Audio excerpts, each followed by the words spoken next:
होगा तो प्रधानमंत्री चेहरा घोषित करिए। हम आते हैं, कोई क्षेत्रीय पार्टी है साहब, समाजवादी पार्टी क्षेत्रीय पार्टी है, गठबंधन में लीजिए, हमें प्रधानमंत्री की चेहरा घोषित करिए। हम सदियों से दबे हुए आ रहे हैं, केवल हमारे वेतन पे चलने वाले लोग, उसको मिशन को बढ़ाने वाले लोग एक सीट के लिए रोते हैं। लोकसभा चुनाव अब नज़दीक आ गया है, तारीखों की घोषणा भी हो गई है, लेकिन एक बात हमारे समझ में नहीं आ रही है कि अभी भी बहुजन समाज पार्टी के लोग कह रहे हैं कि बहन जी को हम पीएम बनाएंगे, बहन जी को पीएम का चेहरा घोषित किया जाए। कैसे ये? देखिए भैया, ये आपको पता है कि जिस समुदाय की बहन जी नेता हैं, इसी समुदाय का, और ये पूरे भारत की राजनीति जातिवाद पे आधारित है, इसको आप हम नकार नहीं सकते हैं। फिर दूसरी बात, बहन जी का पूरा प्रभाव पूरा भारत में है।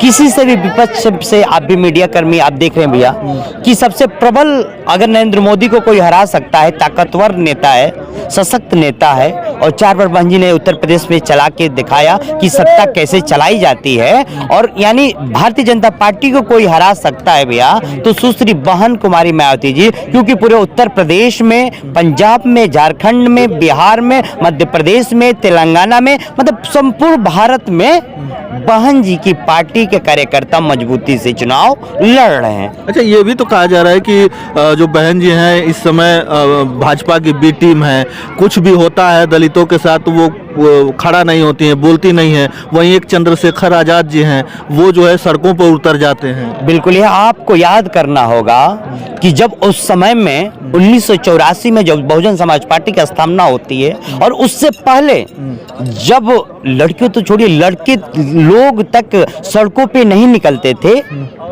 झुग्गी झुपड़ी में नहीं जाते थे, समाज की बात नहीं करते, तब हमारी माननीय सुश्री बहन कुमारी मायावती जी मिशन को समझाती थी, मिशन पे काम करती थी, आज भी काम कर रही हैं। आज वह ऐसे हमारे जैसे हजारों करोड़ों कार्यकर्ता पैदा कर दिए जो सड़कों पे उतर के न्याय मांगने की बात करते हैं, और जितना जो आपने कहा कि उनके सड़कों पे उतरने से, उससे कहीं 10 गुना ज्यादा सुश्री बहन कुमारी मायावती जी के एक ट्वीट से ट्वीट हावी होता है।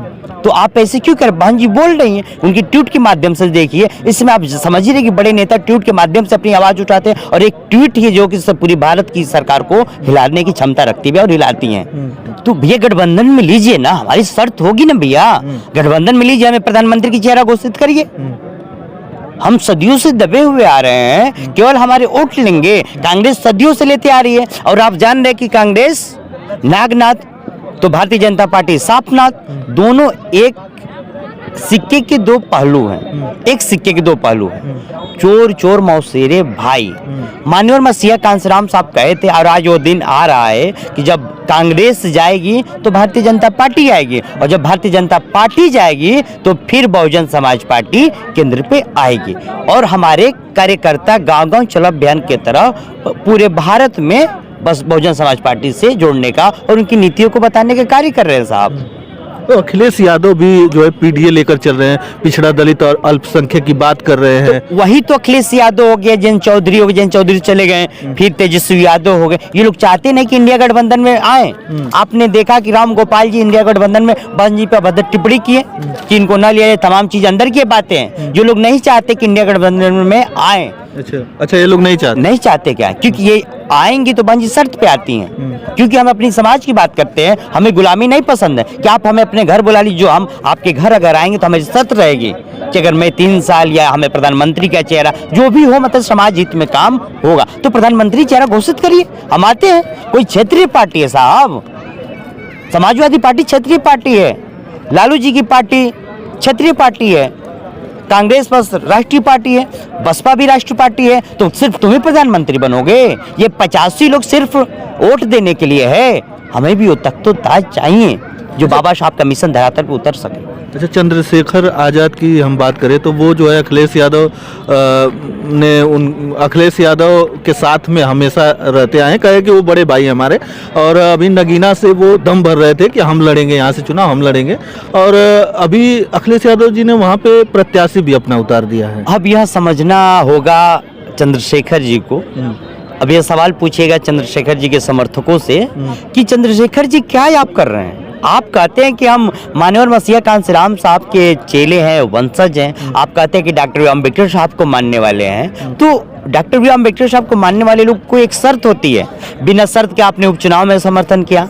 इसके पहले जब चुनाव 2022 का हुआ विधानसभा का, तो उसमें आप रोने लगे 4 सीटें के लिए, तब पर भी माननीय अखिलेश यादव जी ने सीटें नहीं दिया। अब भी आपको लगा कि उपचुनाव में समर्थन कर देंगे, एक सीट दे देंगे। हम लोग भी लग रहा था कि समाजवादी पार्टी वहां से नहीं उतारेगी, लेकिन समाजवादी पार्टी उतारे। अब ये चंद्रशेखर जी की अपरिपक्वता कारण यह निर्णय, अपरिपक्वता नहीं है, यानी सही निर्णय नहीं ले पा रहे हैं। जिसको भाई कह रहे हैं, आपके पास ये समाज है, आपके पास वो वोट है, आपके पास वो हिम्मत है, और आप एक सीट के लिए रो रहे हैं। सामाजिक परिवर्तन के लायक, सामाजिक परिवर्तन पे चलने वाली लोग, उसको मिशन को बढ़ाने वाले लोग एक सीट के लिए रोते नहीं है भैया। अच्छा, उनके साथ वो जाते हैं और बार बार कहते हैं अखिलेश यादव जी के हम साथ हैं, तो आखिरकार बहन जी के साथ क्यों नहीं आते? क्योंकि उन्हीं के समाज से बहन जी भी हैं, वो भी उन्हीं के समाज के हैं, तो आखिरकार ये लोग नहीं मिल पाते हैं, आखिर क्या कारण हो सकता है? अब देखिए, अब कहना नहीं चाहिए, चंद्रशेखर जी माननीय लोग कहते, मैं भी करूँ, फंड कहाँ से आ रहा है?